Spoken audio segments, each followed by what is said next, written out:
గరిక అంటే చాలామంది ఇలా నిలువుగా పెరిగినది అనుకుంటారు. నిలువుగా పెరిగితే దర్భ, నిలువుగా పెరిగినది కాదు. శతమూల శతాంకుర సర్వగం హరతు మే పాపం దుర్వాదు స్వప్ననాశిని అంటారు. దుర్వాంకురములు అంటారు. ఏ గరికతో పూజ చెయ్యాలి అంటే నేల మీద పాకుతుంది గరిక. చూడండి, ఇలా ముందుకొస్తుంది, వేర్లు దింపుకుంటుంది. ఇలా కొంచెం ముందుకెడుతుంది, వేర్లు దింపుతుంది. ఇంకొంచెం ముందుకెడుతుంది, వేర్లు దింపుతుంది.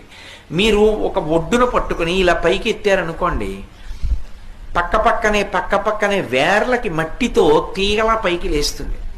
ఆ గరిక, దాన్ని దుర్వా అంటారు. పైకి లేచిందనుకోండి దర్భ, అది కుష అంటారు. అవి దర్భల కట్ట కింద ఉపయోగపడతాయి. ఆ గరిక కాదు. ఏ గరికతో పూజ చేయాలి అంటే నిజానికి నేల మీద పాకిన గరిక శ్రేష్టం.